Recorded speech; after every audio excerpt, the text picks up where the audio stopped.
All right.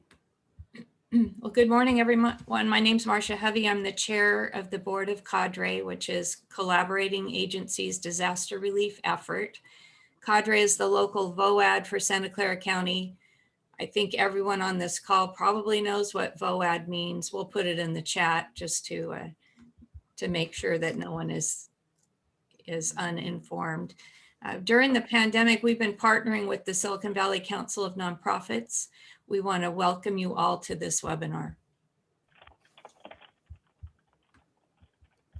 For most of this year, California's nonprofits, community and faith-based organizations have been managing multiple and simultaneous disasters, COVID-19, wildfires, and public safety power shutoffs. And for some communities, it's not just 2020, it was 2019 and 18 and 17.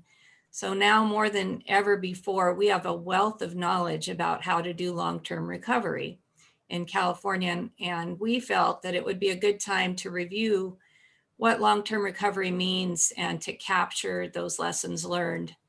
This presentation is being recorded, and we hope that it can be used as a future reference for those communities who may be facing long-term recovery for the first time in the future.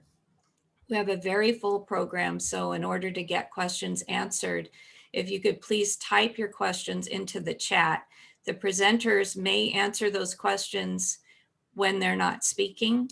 We're going to create a frequently asked questions and post that along with the video on the CADRE website.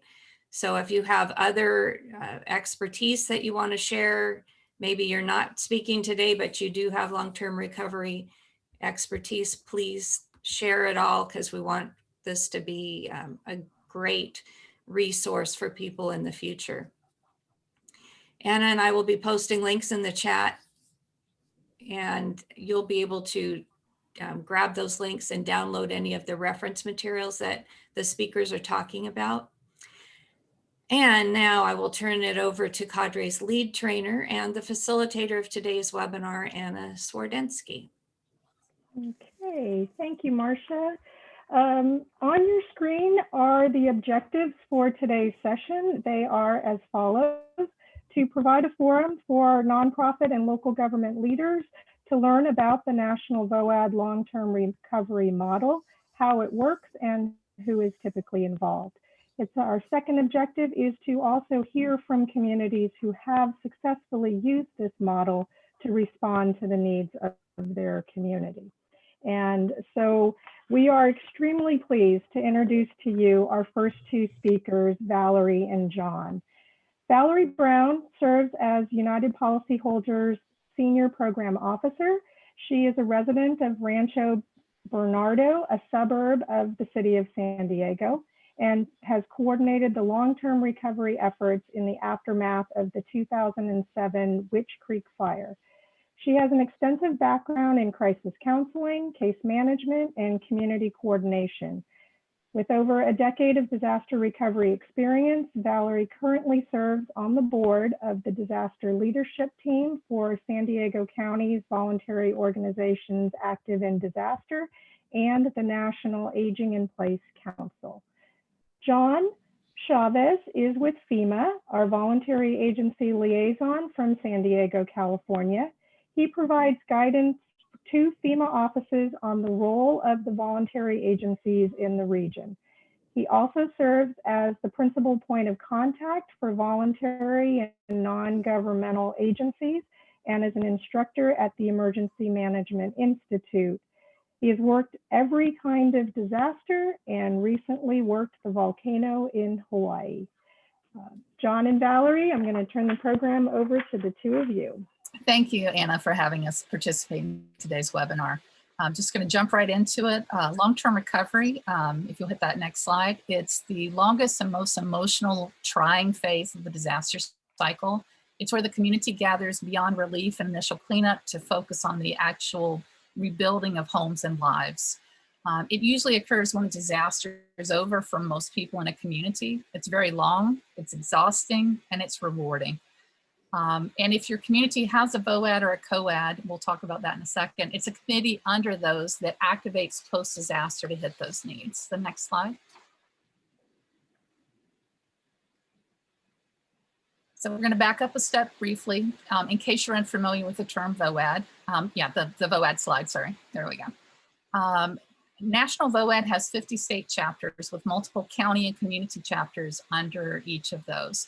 The long-term recovery guide you're going to receive after today's webinar was created by National Voad, and it's the blueprint most communities work from and prepare and respond to disasters. Voad to respond to all phases of disaster mitigation, preparedness, response, and recovery. It's really like that secret sauce that helps a community move forward after disaster. It's that framework that helps move what government and individuals do into this kind of accelerator collaborative effort where the Voad's members work together to make these things happen. Next slide, please. We're borrowing a few slides here from a sister project, SF Card, and I saw Phyllis is in the room. Thank you for sharing this, Phyllis. This is a quick slide just to outline the differences between the two, because a lot of people, if you haven't had a disaster, you won't know what the terms get used interchangeably, but really the Voad, the COAD, is the entity that exists all the time. It's the place that everybody practices and preps and works together. And then long-term recovery is what gets activated post-disaster. Next slide, John, I'm gonna let you introduce yourself. Hello, everybody, and happy Tuesday. John Chavez, FEMA Voluntary Agency Liaison. Been doing this for a few years, and I am happy to see the turnout. We have heavy hitters here, and all of you, there's always something to learn. I was talking to someone yesterday, and they says, I've heard about this stuff before, but I always pick up something new. And that's what we want to do. We want to share this with all of you because it's something that we really need to get into. Getting together a long-term recovery group can be quite trying, quite interesting, as Valerie said. But with people like us that are here today that are going to want to do it, makes it that much easier. I'm on the slide called sequence of the, wait, stop. I have to say something. We have our National Voad representative, April Dembeck. She is on this call, as long as a whole bunch of you I could introduce, but I'm going to introduce our National Voad representative, April. So she put her contact information if you wish to get a hold of her.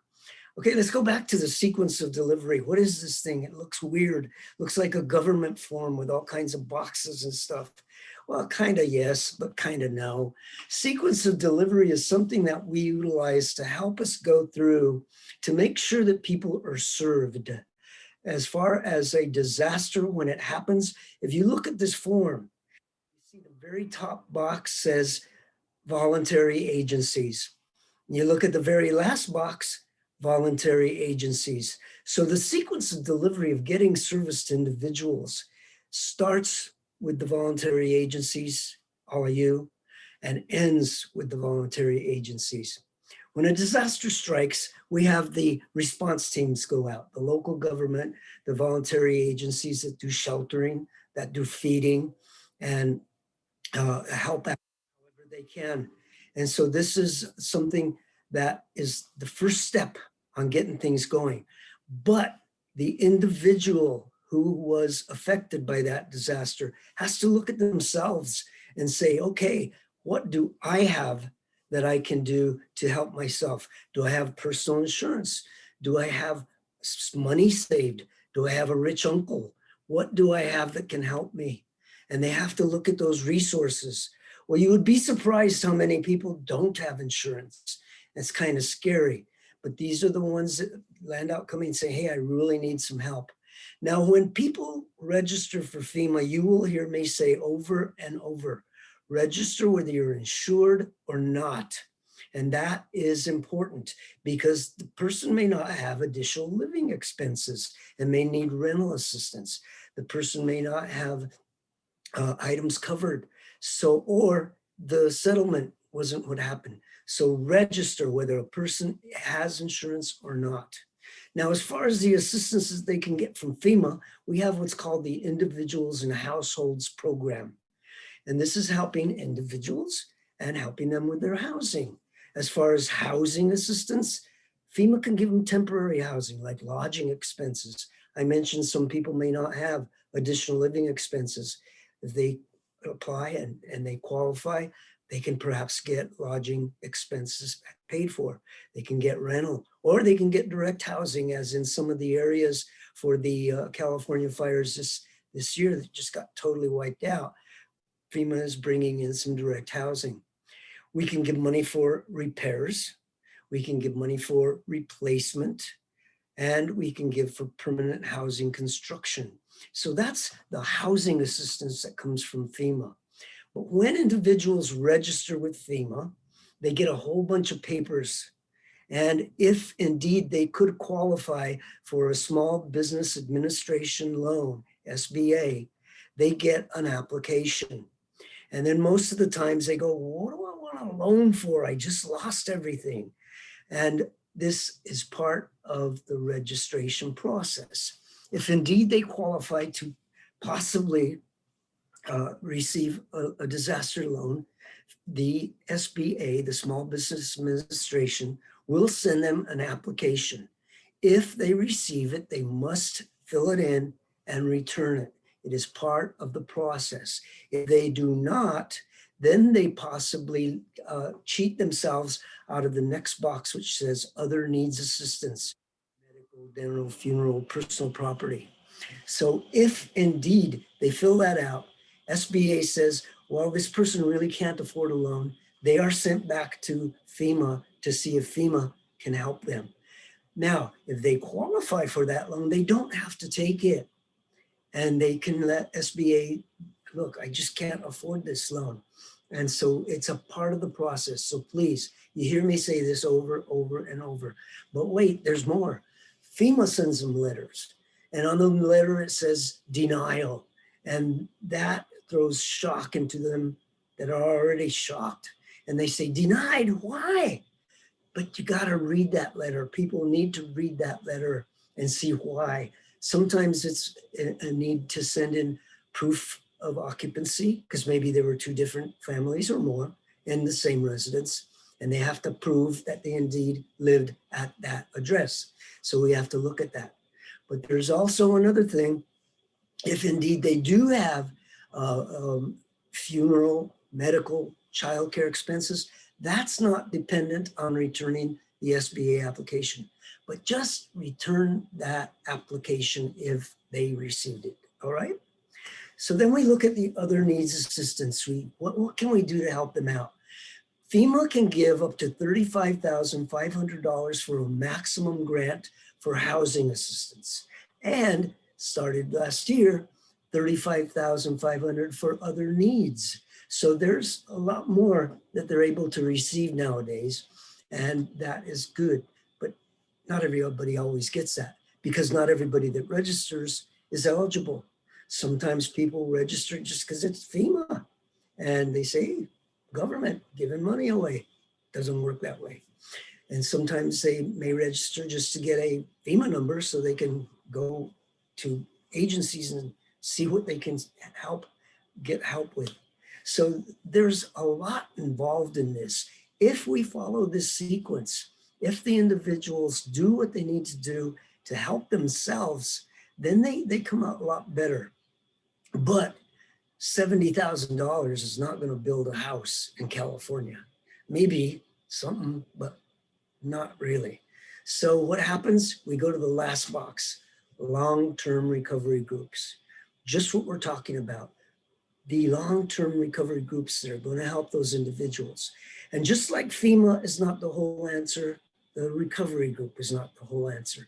Individuals must help themselves as we help them. So there's a lot involved in this, and we want to make sure that everybody knows, follow the steps, do what's needed of you to get what assistance you can get. But it always lands out back just the way it started, back with the voluntary agencies. So I'm going to skip to the next slide. And remember, if you have questions, put them in the chat box. We'll be looking at it. All right. Okay, so the next box talks about long-term recovery, and that's going to be Valerie. Take it away. So thank you, John. And this is actually where I met John. And John and I are neighbors. We literally live on the same street. I can walk my dogs down the hill to him. And so, but I met him at the long-term recovery group, right? Because our neighborhood burned and everything went to hell in a handbasket. And I was part of the voluntary effort and John was on the government side. And we were all part of this big puzzle to put the community and the residents back together in this new normal state of living, whatever that was going to be.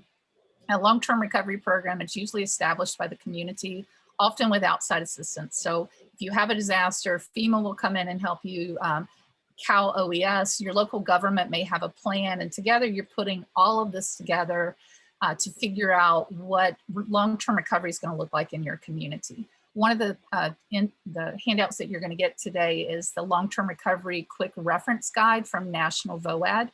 It's a companion to that much more extensive long-term recovery guide that they have. And it's a cheat sheet, if you will, of what different parts of long-term recovery are and where to find that information without being overwhelmed.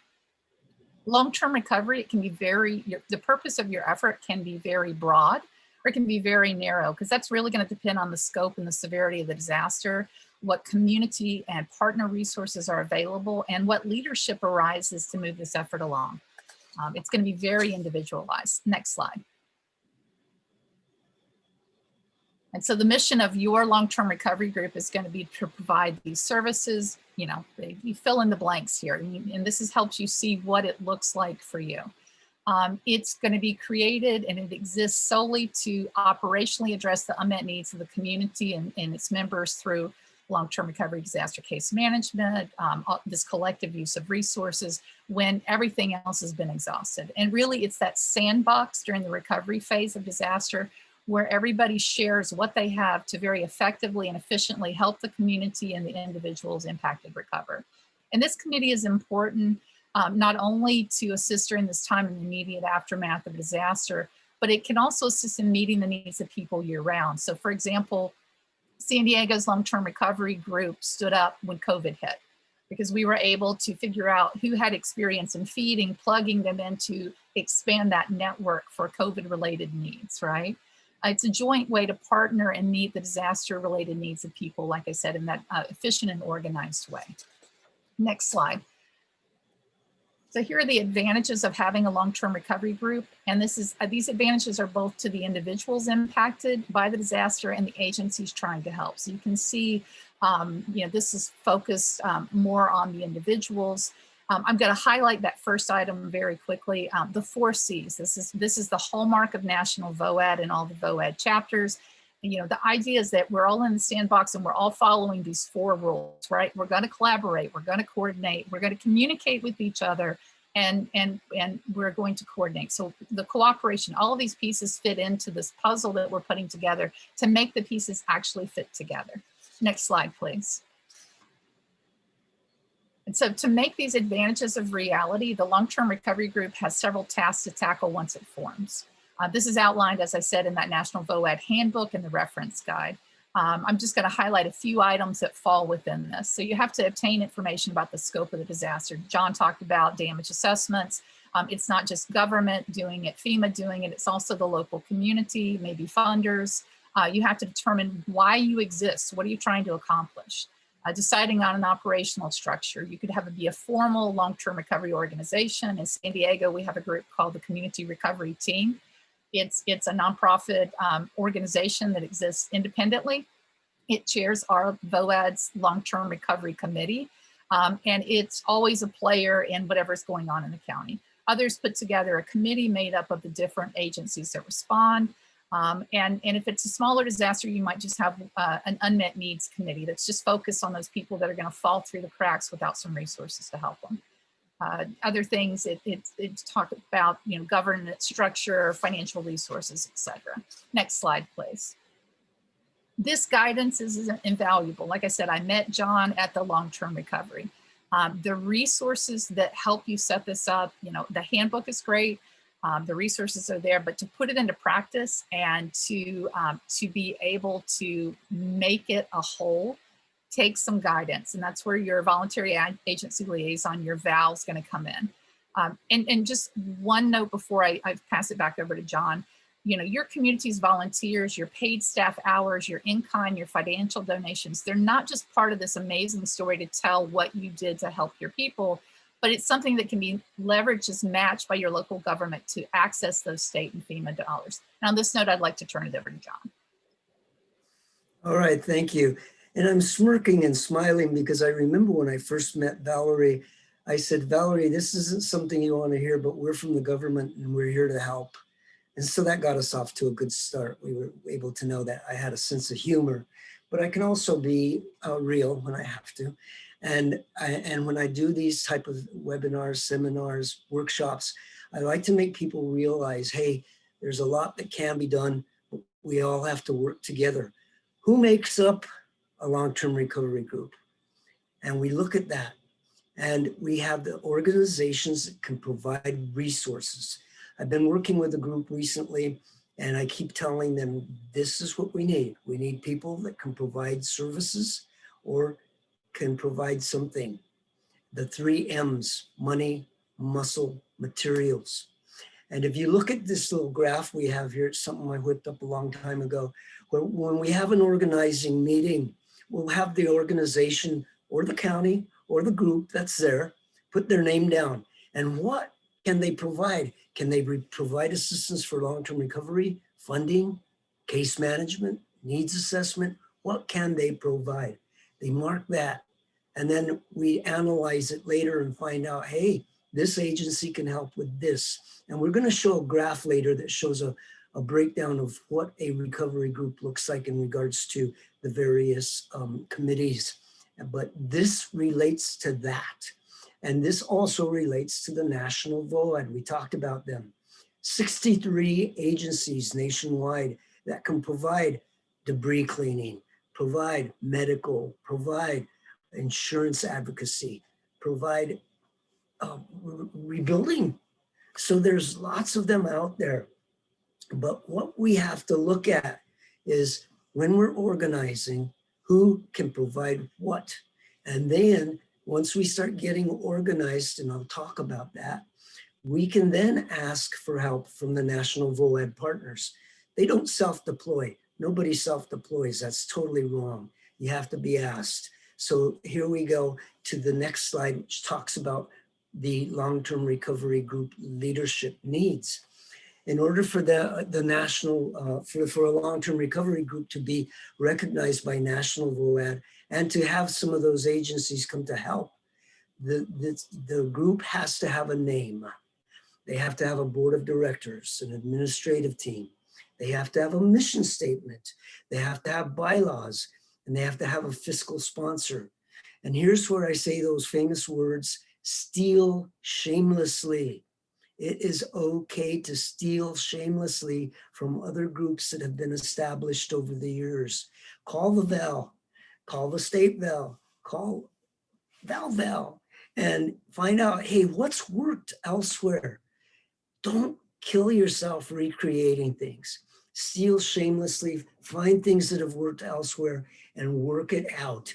Because in order to be recognized, you have to be established. National Voad and their member agencies want to know that you're in it for the deal.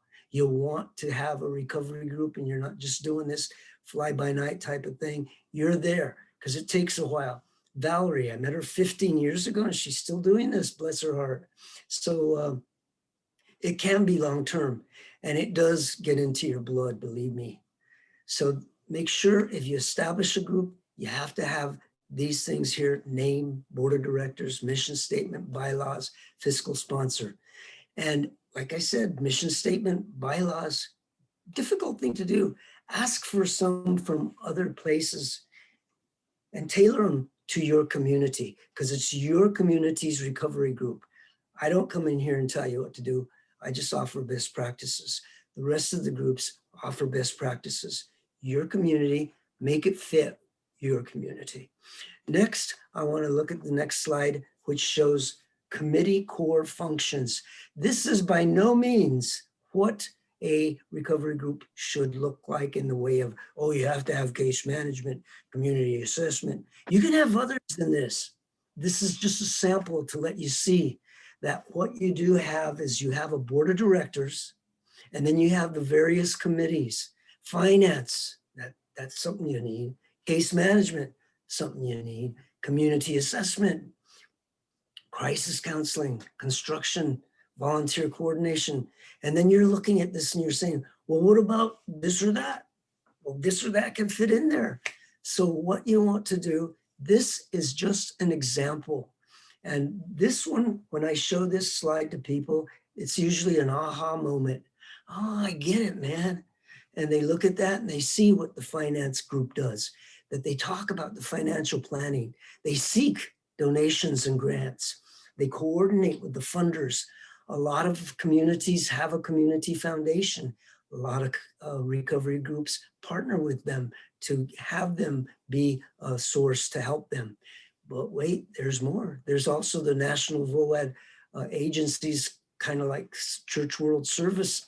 They will offer seed money to help get a group going, because you have admin costs. You want to print stuff, and paper and ink ain't cheap. So you got to find out and get some help. But looking at the slide, what you take from this workshop today, look at this slide every once in a while and make it realize this is what it's all about. We have a board of directors, then we have the various committees, and they help get that assistance to those individuals. So this is a good one. Please remember it. I'd like to look at the next one now. And on the next slide, we talk about the recovery. Well, once again, right at the spoke, administrative support services. There, you've got office management, communications, partners, information management, everything working together to make that group work.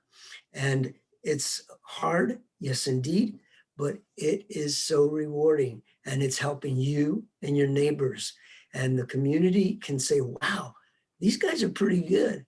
And as we've seen throughout the United States, some of these recovery groups get stood up and they stay sitting on the sidelines in case something happens, and they can just reorganize. Maybe they'll change some leadership. Some of the people got tired, or some of them retired. And so but at least they have that core group. They know what it's about. And you, having learned about it, you having lived it, are able to help others in the future to get them going again. Once again, I want to refer you to the chat column to enter any questions or comments, and we will be accessing them later to find out what's up, okay? Because we're giving you lots and lots of information. And once again, thank you for being here. And now I'm going to pass it on to the lovely and talented Next Valerie. slide, there we go. So just recap at a high level, when we're talking long-term recovery, the steps and terms that both the government and the VOADs, long-term recovery groups, use often appear similar, but they're being completed for very different purposes. So on the slide, you've got a table of contents from a Colorado local government guide to recovery. That's in white. In blue are the same functions typically used by a long-term recovery group. And so this is a caution to you when you pull your group together. Be aware that sometimes you think you're all speaking the same language, but you might be using those same terms and they mean different things. So I'm going to give you one example, right? For damage assessment, like John and I were talking about earlier, local government, that might mean evaluating infrastructure damage, compiling economic damage, so they can qualify for SBA or FEMA assistance. But the VOAD's damage assessment might be looking at that complementary role partner agencies and volunteers can play, like who needs assistance with debris, who needs housing, who needs food, childcare, things like that. So the terms are going to be the same, but the impact and the intended results can be different. Next slide, please. And then for all of you who have the luxury of time now, you're not in the middle of a disaster, I highly, highly recommend you familiarize yourself with the National VOAD Quick Reference Guide and that long-term recovery manual. Because once the disaster hits, you won't have time to play catch up until months later. And knowing generally what to expect post-disaster will help your community recover better and a lot faster. Just take it from me. I was a year and a half down the road before I got to read everything John told me to. It helped me later, but it didn't help me then. There were not enough hours in the day. And on that, Anna, I'll turn it back over to you, I believe.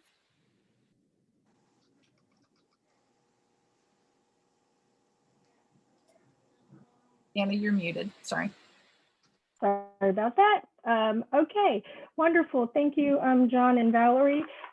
We wanted to remind you, as John said, put your questions in the chat box, and there are a couple in there. John and Valerie Mihanovich from our California Office of Emergency Services, our voluntary agency liaison, is also with us this morning. So if you guys can take a look through the chat, there's a couple things in there.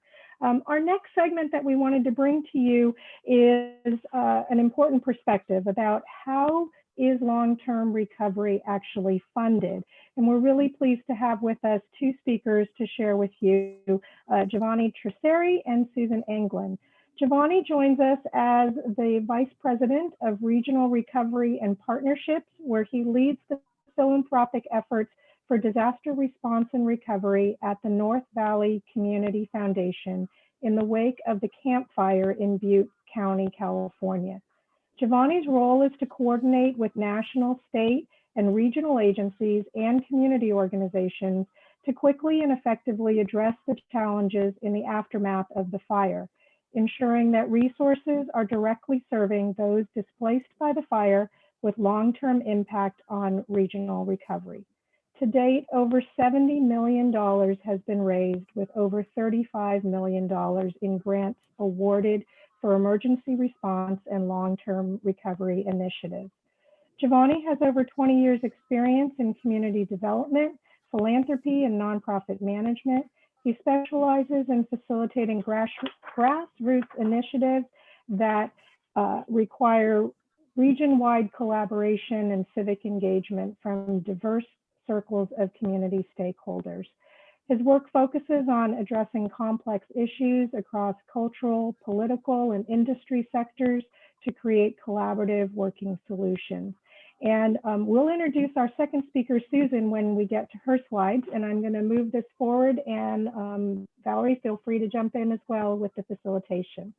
Thank you. Yeah. So Giovanni and Susan, thank you for joining us today. When we were, CADRE and I were first talking about what this webinar would look like, we really wanted to walk you through what long-term recovery as a process looked like. And because funding tends to drive what's possible, what's in that scope, we wanted to make sure you heard voices from the philanthropy side of the house to see how that shapes what happens. So Giovanni, I'll let you take it away. Thank you, Valerie, and thank you, Anna. Yes, the Camp Fire hit Butte County in 2018, and if you can put the next slide, it just gives you a little bit of an idea of what the impact was at that time. Over 14,000 homes were destroyed, over 150,000 acres burned.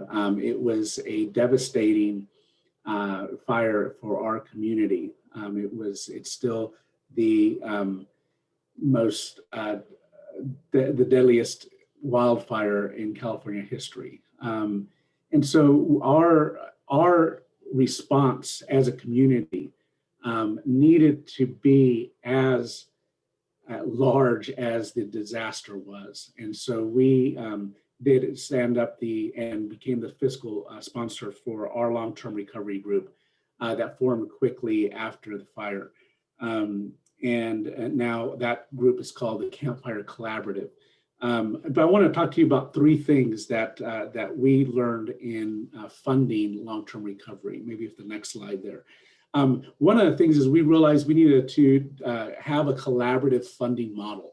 And so the North Valley Community Foundation became the philanthropic hub for the campfire recovery in Butte County. What we did was establish a campfire relief fund, and there a lot of donors from around the world gave to that recovery effort. In that process, we were also working with regional funders to create more of a hub for our regional funders, so that when proposals would come in front of us, that we would really try to streamline that and have one application process one place where that could be vetted and that it could be then distributed to our funding partners here locally and in other places that we're interested in funding. We created the Butte Strong Fund, and that was a collaboration of Sierra Nevada Brewery and Aaron Rogers, who is a Chico native here in Butte County. And with that, we also then that created an umbrella where other funders and corporations really appreciated that collaborative model that we were looking with other funders. So it wasn't just one or two entities, but it really became a large effort. As it was just mentioned, it has raised about $71 million. And one of the things as we were talking about with our funding partners is that we wanted to be here for the long term. There were a lot of agencies that were here for that immediate relief, Red Cross, Salvation Army, and a lot of donations that went in for that immediate disaster release, about $50 million, over $50 million that was distributed in that time within the first 6 months. And on top of what we distributed. So one of the things that we also realized is that we needed collaborative funding models for other agencies and organizations and foundations that wanted to help, but just wasn't familiar with our region. We commissioned a study with the California Community Foundation for funders that really gave the status of our state safety net in Butte County, what it looked like beforehand and what it looked like afterwards. And that's something that I could make available to you all as well. It is on our website, nvcf.org, but it is a report, the Butte County Safety Net report that really highlighted all the issues we were facing before: housing and areas of poverty, education, mental health, our behavioral health system, and really looked at what it was before and the impacts afterwards. That became a guiding document for us and our funders. One of the things in that we did, a lot of these foundations like the Center for Disaster Philanthropy and the Red Cross, World Relief, came to us and asked us what were those needs. Because we had already set up the Butte Strong Fund, we had a mechanism where we could get proposals, we could look at what were the funding needs, and then really just pass them on. It didn't always go through us. We really passed it on to others. And one of the things for our selection criteria for funding was here listed, but the big one I wanted to highlight here is the collaboration. We were able then to use the Campfire Collaborative as a vehicle for collaboration, where we would, anybody who would ask for funding, we wanted to make sure that it was done in a very working together type of way that was not just coordinating, but really collaborating on what services were going to be provided and what were some of the projects that we were funding for long-term recovery. So we really used that long-term recovery group as a place. If we were being asked for funding, we really referred them to the collaborative first and said, well, figure out where you fit in this. And with that type of funding model, we were able to encourage a more robust participation in their long-term recovery group. I want to go to the next slide. One of the things that I want to talk about, just mention, in disaster preparedness, we talked a lot about logistics, evacuation routes, getting your kit together, getting all those logistics, notifications. All those are really important. But one of the things that is rarely talked about is really building the leadership capacity. When that disaster hit and we're in a recovery mode, a relief and recovery mode, there's emotions that are high. And those leaders that were toxic before were spreading some toxicity in the trying to work together. And so one of the things that we wanted to make sure was that we were all on the same page on what collaboration really means. And so I put here as a resource, we used Scott Winter from Brain Friendly Dynamics, and it has a collaboratory, now all digital at that. And last year we were able to gather in person on really some training on what does it mean to really, truly collaborative? What is that collaborative intent? And how do you build that collaborative competence? Because we realized that there were a lot of people who knew how to do their job really, really well, but really didn't know how to do that with other people in the room and to make it more effective and efficient for the sake of the survivors and those that we were serving. So I just want to leave it at that. That's how we addressed it. And I would really encourage, as you start thinking about preparedness, there are some things that could be done now, like setting up an infrastructure, how to work together, but also to set up the framework of how the organizations and agencies would be really working together. Thank you for that, Giovanni. And before we introduce Susan, I just want to call out, a lot of the things that Giovanni outlined, and Susan will talk about as well, is that collaborative framework and disaster philanthropy of how things handle. And now camp was a federally declared disaster, so that freed state and those FEMA benefits that John outlined. Your disaster may not, but one of those best practices for disaster philanthropy and the long-term recovery group is making sure that we follow that FEMA mandate of no duplication of benefits whenever possible. I know John's going to address that in the comments, the question about that, but I just wanted to call that out as something that disaster philanthropy is a partner in that. And if your community doesn't have a foundation, Susan is with United Way, and that, that's another entity that responds in disaster philanthropy space. And if you have both of those entities and others, like Giovanni said, the idea that they're going to collaborate together is key. And with that said, I'm going to pass it over to Anna to introduce Susan. Okay. So Susan Englund comes to us from United Way of Ventura County, where she has been actively involved in recovery efforts for both Ventura and Santa Barbara counties. Susan has served as the Vice President of Community Impact with United Way of Ventura County for 19 years. Her responsibilities include oversight of all United Way programs addressing community issues in the areas of education, financial stability, and health, as well as Volunteer Ventura County, Ventura County's Volunteer Center, which mobilizes spontaneous volunteers, and the Emergency Volunteer Center in times of disaster. Susan serves as the treasurer of the Ventura County Voad, the finance chair of the Ventura County Long-Term Disaster Recovery Group, and participates in the Long-Term Disaster Recovery Allocation Table. Prior to the fires in 2017 and 2018, Susan served in a leadership role with the Long-Term Recovery Group in response to the mudslides of 2005. So welcome, Susan.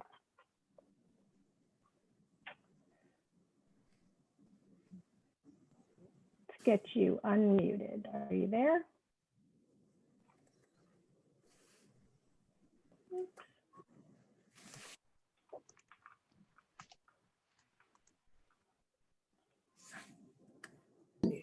How's that? You hear me now? There we go. All right, thank you. Well, we can move to the first slide, if you would, please. So as you can see, we had two back-to-back disasters, the Thomas Fire in 2017, and the following year, the Woolsey Fire. However, our disaster was was much smaller than experienced by the Camp Fire. We had 540 homes destroyed in the Thomas Fire and 217 households impacted in the Woolsey Fire. So a much smaller disaster. But as mentioned, we hadn't dealt with a disaster in Ventura County since 2005, so we were a little rusty. And our 2005 disaster, the mudslides, was pretty small in comparison. So that was pretty easy to manage, and we had a whole different, a lot more to deal with the fires. Next slide, please. So our approach was perhaps a little different. We had 4 major organizations raising money and setting up their own disaster funds. The Salvation Army, Red Cross, United Way, and Ventura County Community Foundation. And all were involved early on in an immediate response to disaster needs.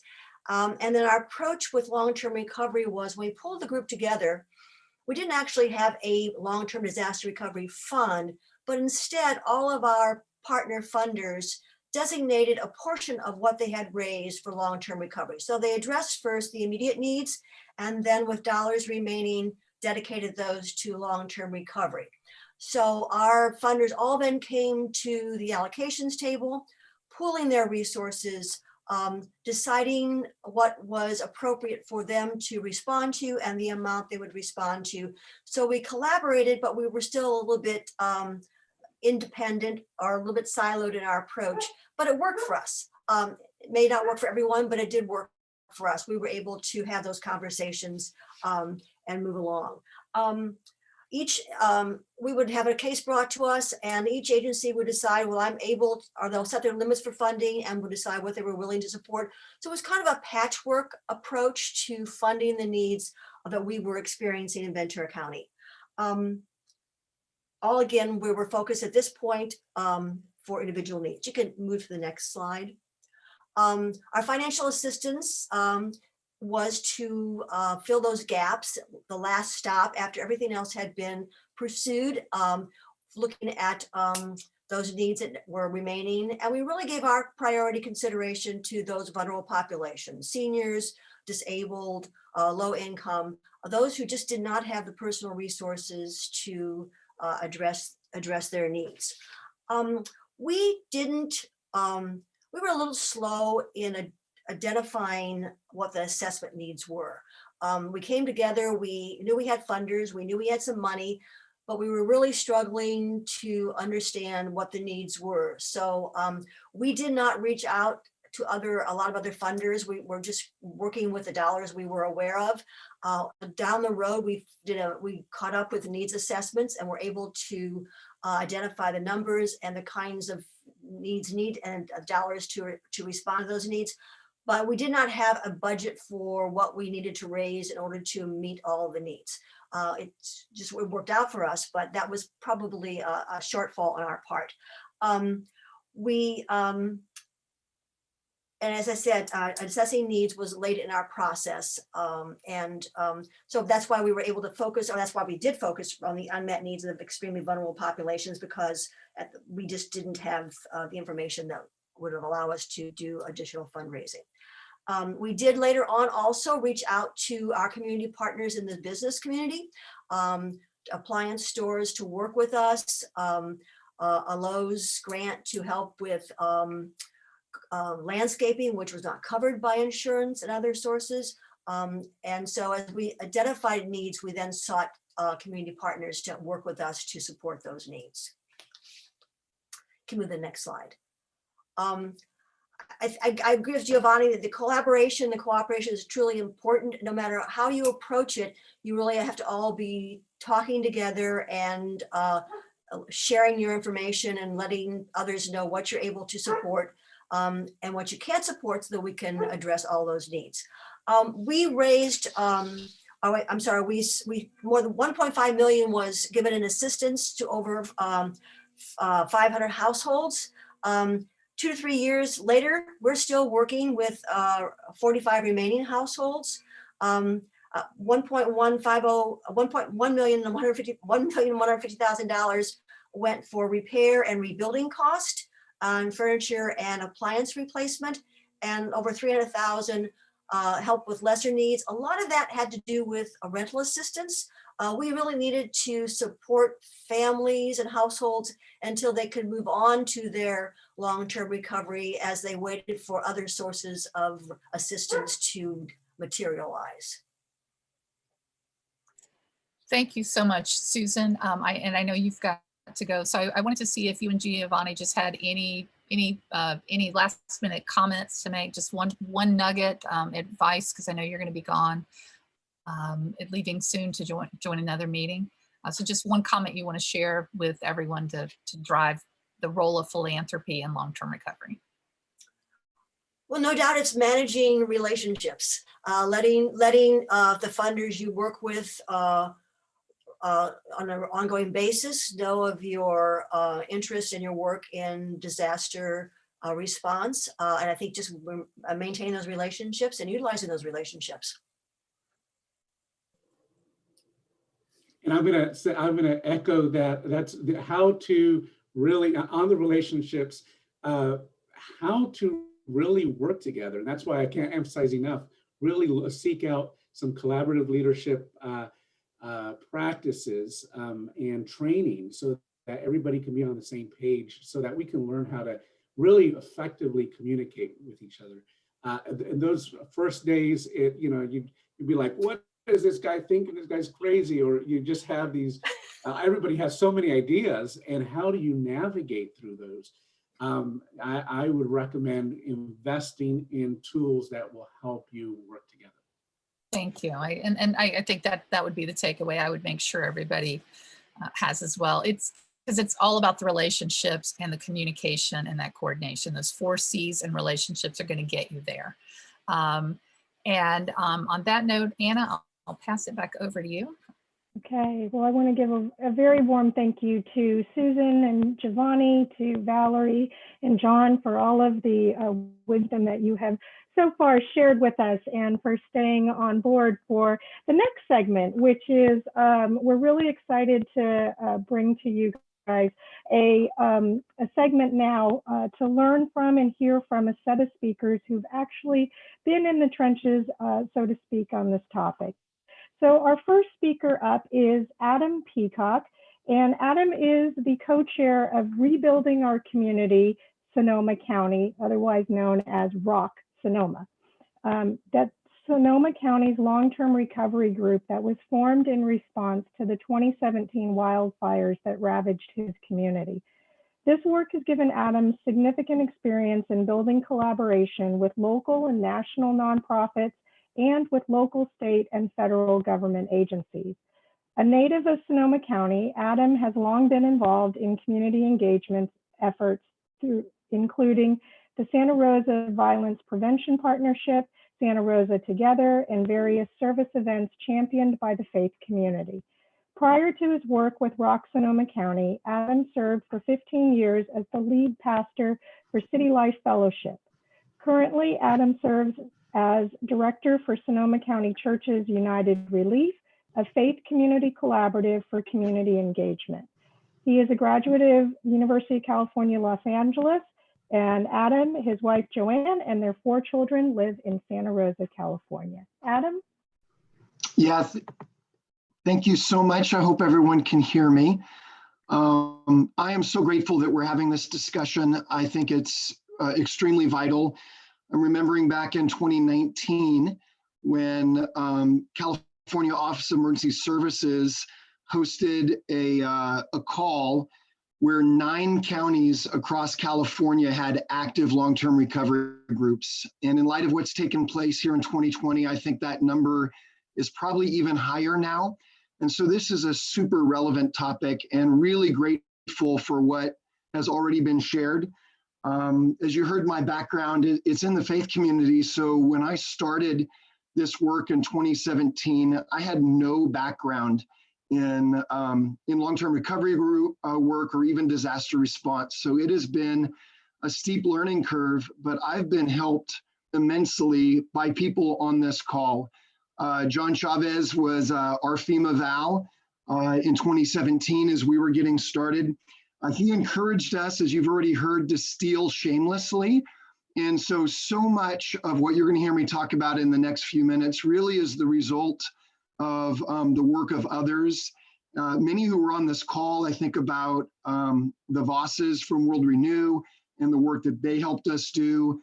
Red Cross has been a huge partner, Catholic Charities of California, our local government agencies, and other long-term recovery groups, Mendocino County, Napa County, etc. So I know I've left people out, but I do want to, as we get started, just make sure that we communicate that there really is a community approach and a lot of camaraderie in long-term recovery work. We need it. It's a huge task. And so please feel free to steal shamelessly from us.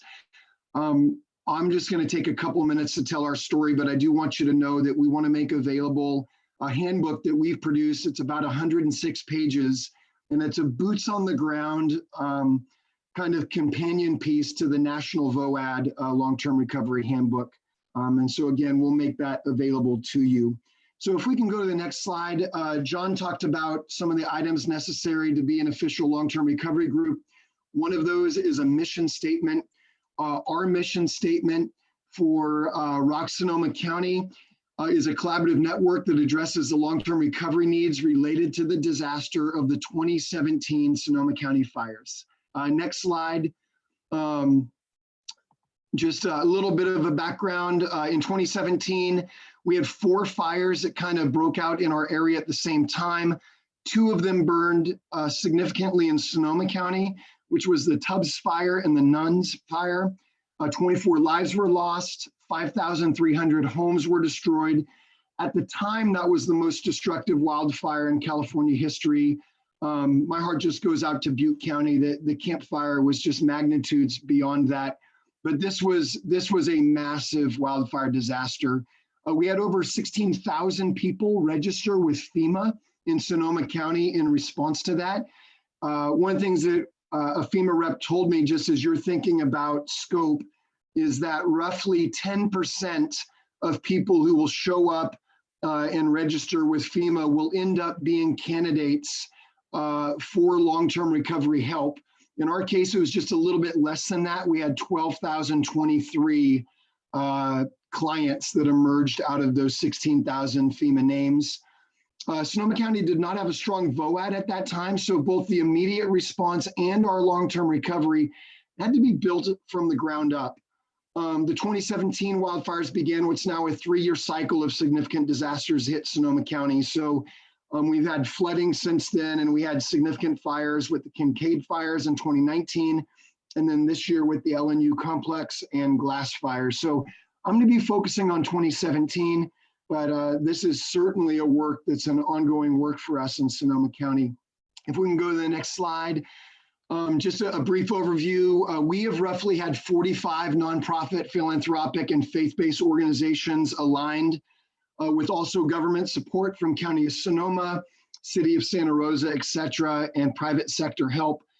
We probably had more than 45 organizations involved in different ways, but that was the initial group. As we've gone on, that group has focused a little bit more as well, but you know, kind of at our height, we had 45 partners.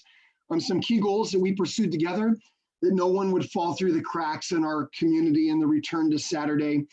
John mentioned the new normal. One of the things that's key in understanding disaster response is that you can't take someone who was homeless, that was a key need, we want to help them, but who was homeless, and use your disaster response to make them homeowners. There's some specific guidelines around long-term recovery work, and sometimes that can be really tough because our heart goes out, obviously, to our community members in need. Second, that we would maximize our recovery resources for the long haul. We were coached to raise money fast and spend money slow, and understanding that, that long-term recovery is a marathon. And finally, that we would build our community capacity for disaster response and resiliency. We knew that we were unprepared for what we experienced in 2017, and we never wanted to be in that place again. And so we've really tried to document our work and really steward our community and organizational learning as best we could in this process. Our focus, of course, is individual assistance for long-term recovery. So this isn't repairing community infrastructure. There are other groups that do that, but we're in that long-term recovery work to help our community's most vulnerable disaster survivors. And we did follow the model that's been presented by Valerie and John and others. So if we could go to the next slide, just some things we've accomplished, kind of starting with the good news. We ended up with 1,223 clients. That we've documented over 15,000. We're approaching 16,000 interactions with clients now. There was a significant number that only needed what we'd consider more minor help, a replacement of uninsured equipment, vehicles that were destroyed, gap funding for rent while transitioning. But about 625, a little more than half, were in very significant need of help. We have to date closed 1,208 of the 1,223 cases And actually, even since this PowerPoint was created, I think all but 6 now of the open cases have been closed. And we're very confident we'll be able to close those remaining 6 before the end of this year. So we're just grateful to celebrate the incredible work that our partners have done. And as John mentioned, the heroes of disaster recovery are really the community members. We're not doing this for them, we're doing it with them. If we can go to the next slide, our housing committee, just quickly, we were able to help 820 renters who lost, where they were living as renters, find new housing. We pioneered a great program with the city of Santa Rosa that made Section 8 housing vouchers available for some of our very most vulnerable fire survivors. That was great. Dispersed over $5 million in direct client assistance through really our unmet needs work. So our partner agencies did well over 20 million in disaster relief over the scope of everything, but the work through our unmet needs community and philanthropic help was absolutely incredible. 310 homeowners were able to help in their rebuilding process and get them to return home, including volunteer builds with Hope City. That's a key area as we look at long-term recovery across California. It's not always easy to do volunteer rebuilds here.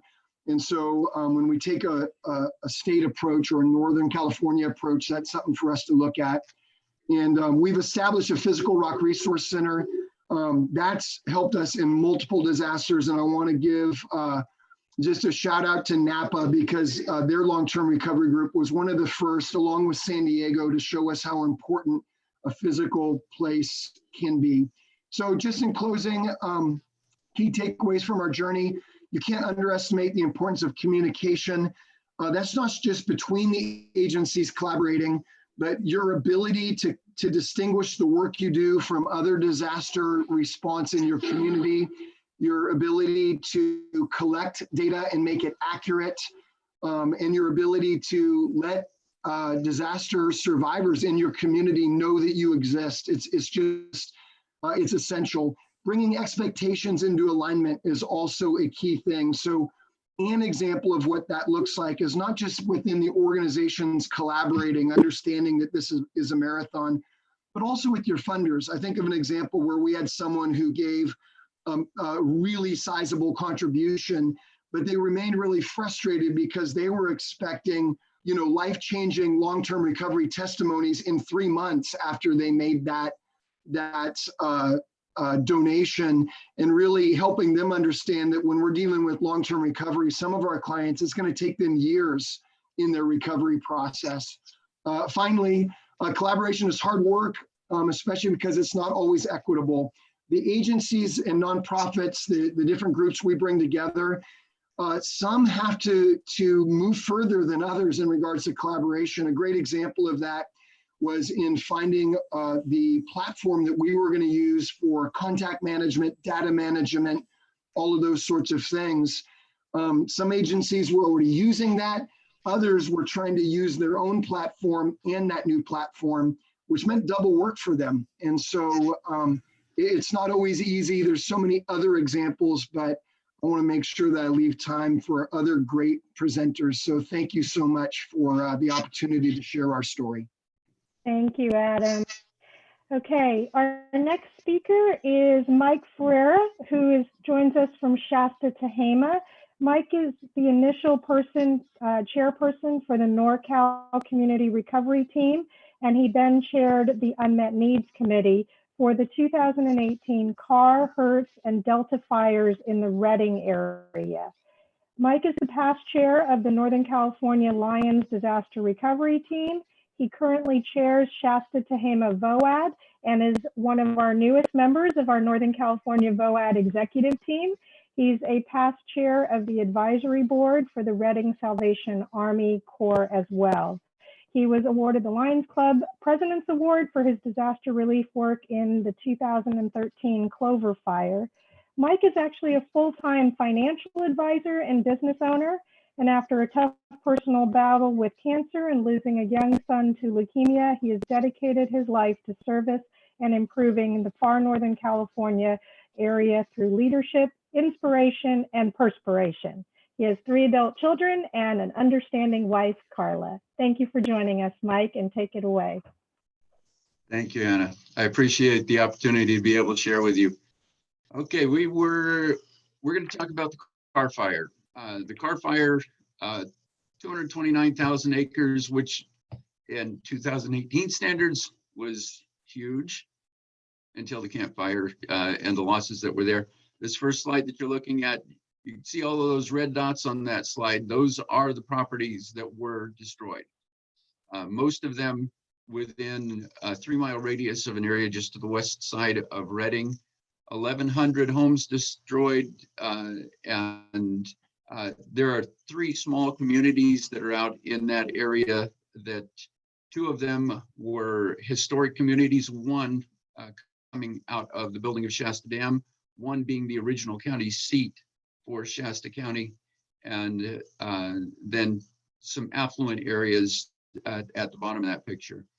Shasta Tama Voad was already established when all of this happened. It had been active for 4 years and meeting every other month for planning, sharing, and training, and had just conducted a well-attended tabletop demonstration chaired by Fire Chief Jerry Gray of the Reading Fire Department on a mock failure of Shasta Dam.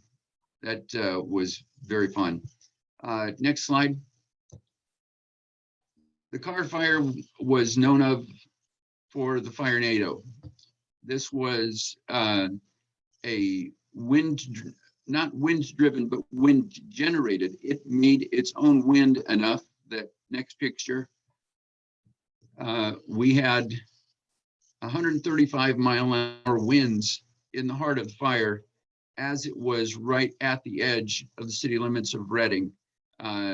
I watched it from the deck of my office, and it was totally incredible.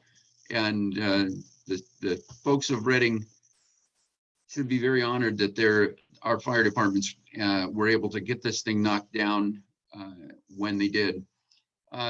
So the key to disaster relief success was interaction and confidence with our government partners. Our Voad meetings were well attended by CAL FIRE, County HHS, the Sheriff's Office and OES, City Police, fire representatives, and the regional hospitals. The car fire started in July.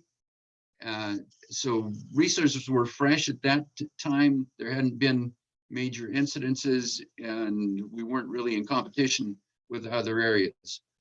Our Voad made a commitment to be organized and keep our messaging simple through the process. Red Cross ran 5 evacuation centers. Salvation Army did the feeding.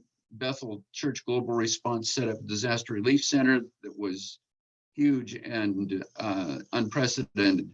All donations were sent through 211, run by United Way. New product was routed to Salvation Army and distributed as needed. Used product was discouraged entirely. Aside from some of the local churches, we avoided the big plastic bag fields. That did not happen. Financial donations were pointed to our Voad agencies and the Shasta Regional Community Foundation.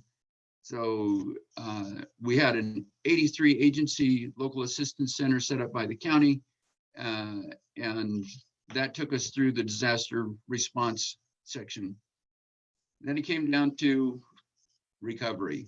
The NorCal Community Recovery Team, CRT, was stood up as a separate entity from the Voad with a local or a long-term goal of putting itself out of business. The thought in our process was to run the long-term recovery, turn our operations back over to Voad when we're done, and let them go on forward from there. Our formation meeting was an open invitation meeting to the community to create the Voad on the Voad model for long-term recovery. We had FEMA Val Charles Gregg was there, and we had Mitch Miller, who was our state OES Val, in attendance. I took over the meeting after they had done their presentations and done a Q&A. I took over the meeting being the Shasta-Hama Voad vice chair, and we just went right at it. We said we would like to use this model. All those in favor say aye. This person is going to be the first chair. All those in favor say aye, and just went right down through the process. Established who our secretary was, the key people, and the community was there and backing. Somebody said, well, what does the city think of this? And the city mayor stood up and said, I'm here today and I'm backing it. County supervisors were there. The county administrative officer stood up and said, we're making this happen. So the start was, for us, was the community had confidence in what the Voad was able to do and turned that over to starting the long-term recovery group. So 2 months after we had gotten started, the campfire happened. So attention very quickly went from our 1,100 homes gone to the incredible campfire. It's only 80 miles away. It's just down the road. A lot of the same people have worked both of the fires. So we were forced to keep our focus within the talents of our community and those partners who specialize in long-term recovery, such as Hope City, UMCOR, Samaritan's Purse, Team Rubicon. Northern Valley Catholic Social Services adopted the case management duties for our CRT. FEMA had identified 300 families that needed attention, and we were able to download that information and make contacts. A local contractor took on the construction committee role along with Hope City, and we got the plans for a two-bedroom and a three-bedroom house started into the city. It took us about 9 months to get those plans back out. That was probably the greatest concern that we had. We did not allow a home to be built until 70% of the materials and labor had been donated. The additional funding came through Shasta Regional Community Foundation and was put into operation through the Shasta Builders Exchange. So the Builders Exchange became the on-site fiscal agent. Shasta Regional Community Foundation had the overall duty. If a client had previously lived in a mobile home, they were given, or a modular, they were given a modular. If they'd lived in a stick-built home, they got a stick-built home. A major commitment advantage in getting government and provider support was our Unmet Needs Committee. We looked at other unmet needs committees to say, how did this work? And in many cases, they were the heavy hitters. So the UMCORs or the fund providers were sitting at the table. We devised ours exactly on the opposite end. The people that were sitting at the table did not have a financial impact in what was going on. We wrote our own protocol and got it approved, and then sat down and went to work. Case managers would come before the Unmet Needs Committee, present their cases. They could not divulge anything about the identity of the property, the identity or demographics of the family, only what was needed from the preliminary work completed. So they were coming to us. We knew nothing except for what the need was and what work they had done with that person ahead of times. And we made our awards. The awards stood up. Sometimes we would not make an award. We refer it back to the case manager to do additional work on the process before it came back to us. The county building department approval held us up for a long time, but we got started building homes. Donations management was an issue for us.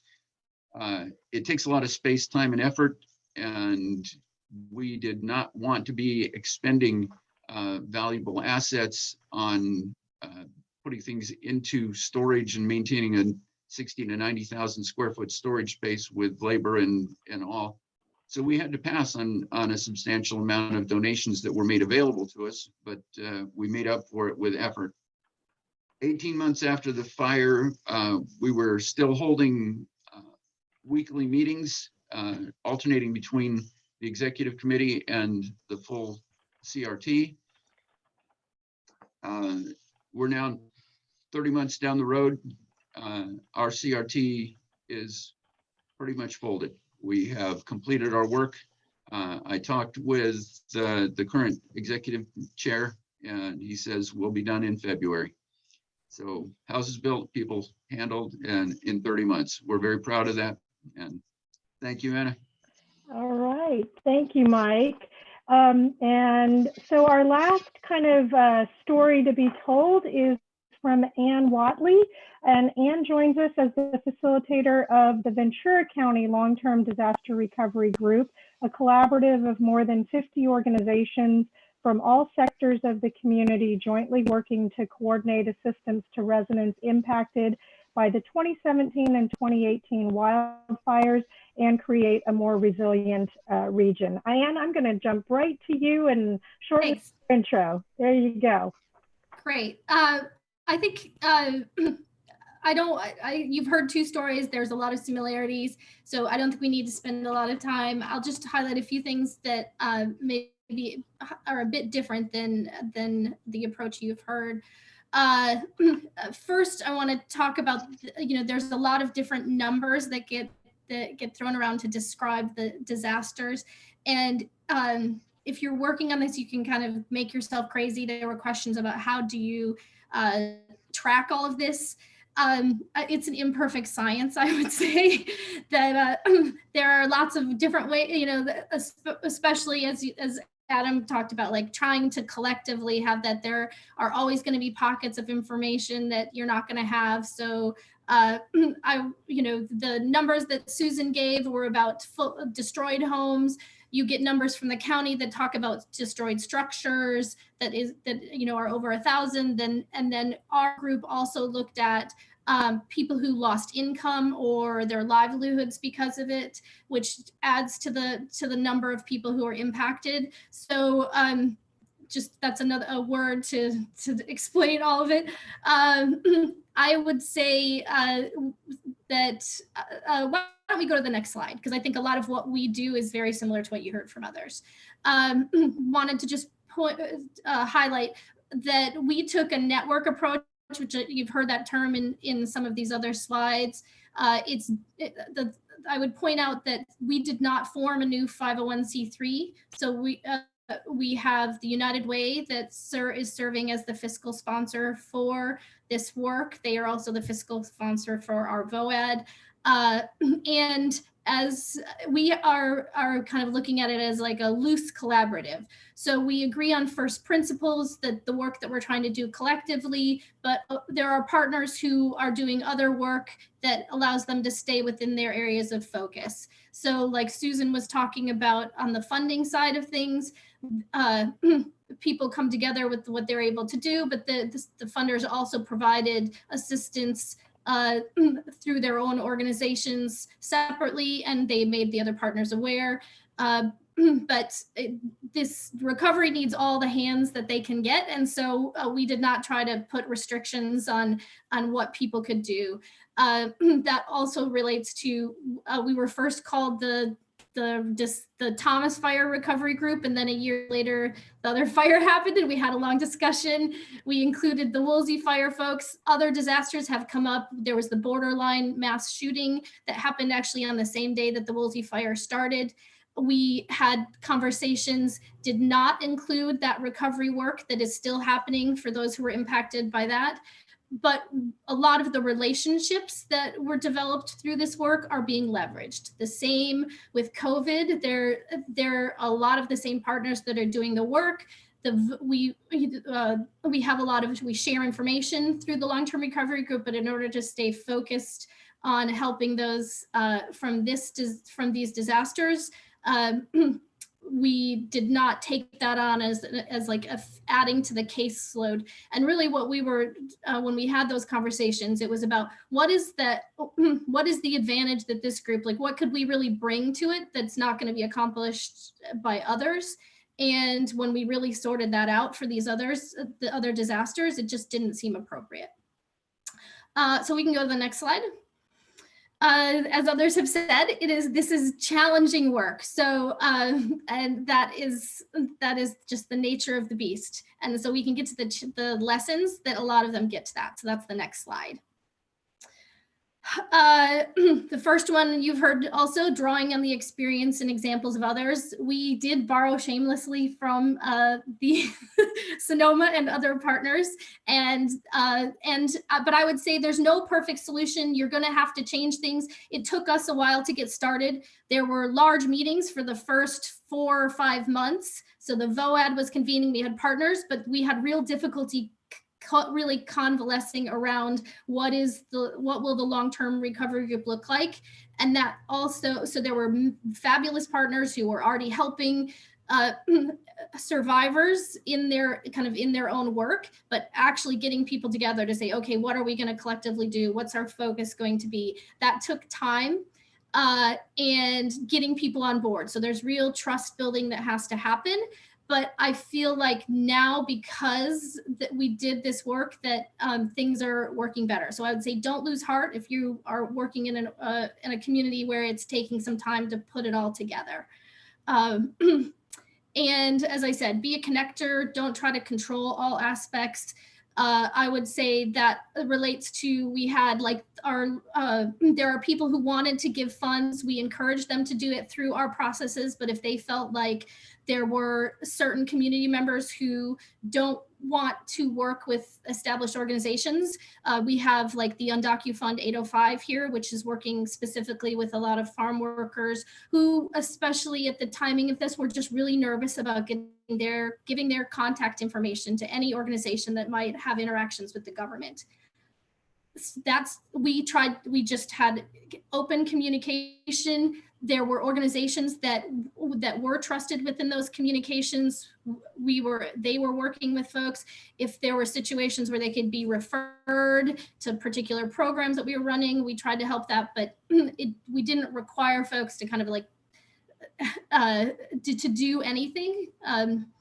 And we did over time create this centralized data collection process. We worked with the 2-in-1 Ventura, and we got all the partners to kind of import all of their data that they had been working with cases in the past. So now we have that, and we would have that from day one when the next disaster happens. So it was a huge move forward for us as a community.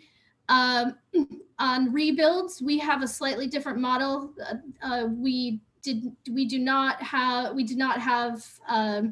any homes that were being built collectively by the LTRG, but we did get funding to have a rebuild navigator. So these are contractors who are available to answer questions, help advocate, help review contracts for individuals who are going through the rebuild process. And they've also been really helpful in us in just having an open dialogue with the planning departments and kind of getting through some of the confusion that the home builders have. We have a fair number of folks who are trying to save money are doing like owner builder, and so that leads to questions. And this was one way for us to get around it. But at the same time, not try to build. These are all custom homes in the end that people are building. So our county did have, and we encourage folks to do this, have ADUs that are pre-approved plans, and so that they can get approved through the over the counter pretty quickly. And I think a lot of counties around the country have that, around the state have that. So that's one other thing to just look into, and it helps move things along. Be real about the timelines for recovery. So where we're at this point, 3 years post Thomas fire, we still have almost 50% of people who lost their homes that are still in their building process. So that gives you an idea of the timeline. ADU is additional dwelling unit. So it's the idea that you could build something small on your property. There's like 1,200 square feet or 900 square feet, and then build from there. So for people who don't have enough money to build the home that they want, it allows them to have something that they're living in and then go from there. People reminded me to celebrate progress as you go. And I have to remind myself of that frequently because it can be very trying at times. But if you take a step back and look, there is progress. And so make sure you as a group, the recovery group, do that. And let's see, other things I wanted to mention. This group is coming together through National Voad. The Lowe's grant that Susan mentioned was actually something that came to us through the Voad. So I would say look for those different opportunities. We had other funders, like our community foundation is continuing to fundraise. They're asking us what needs are and going there. So I think that that still can happen, especially when you're looking within your community and understanding what are the needs that are happening in this longer time frame. Last point is that hasn't been talked about is one of the things that we do is advocate with programs.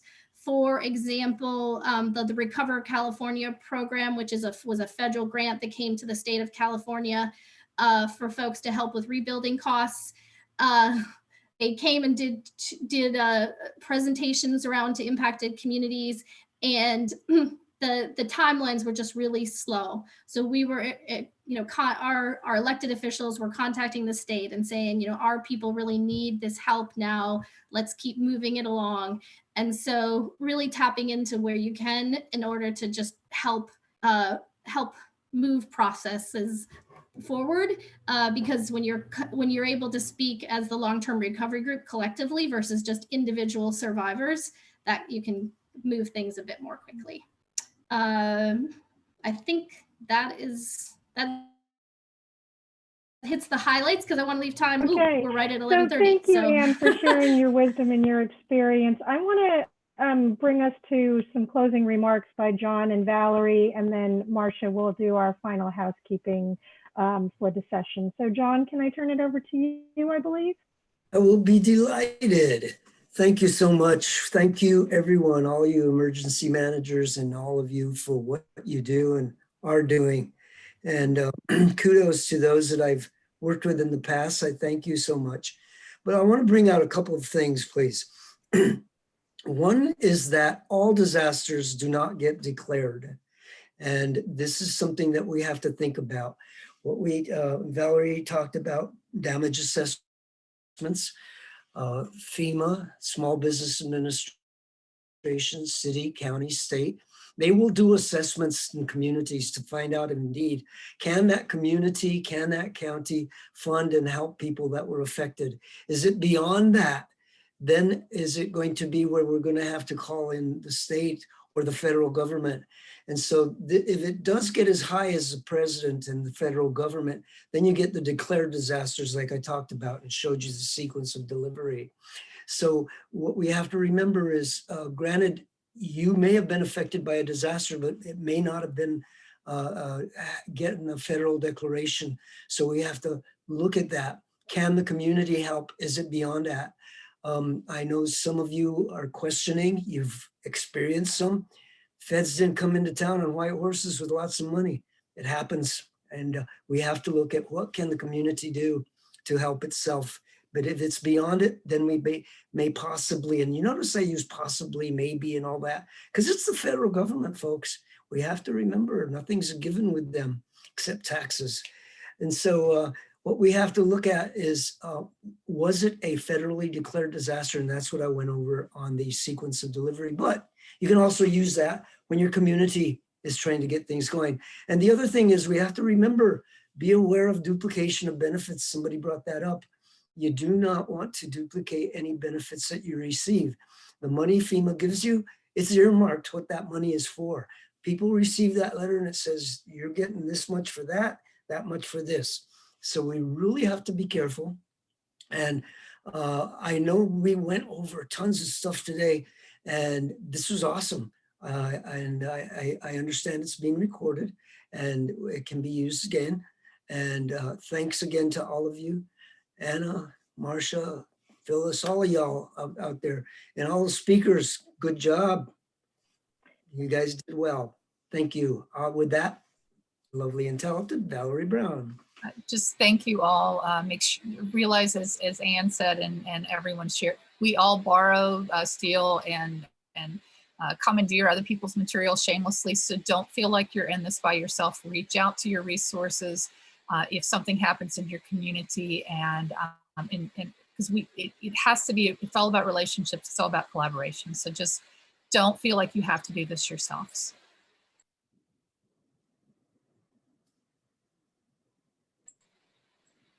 All right, Anna, you're. Yep, and Marcia, would you like to give us our closing comments for this morning? Yes, I also want to just thank Valerie and John and Giovanni and Susan and Adam and Mike and Ann. That was great. And I'm keeping all of your emails now. We're going to be talking some more. But it was wonderful. And for all of those that are on the call, if you could please fill out the survey.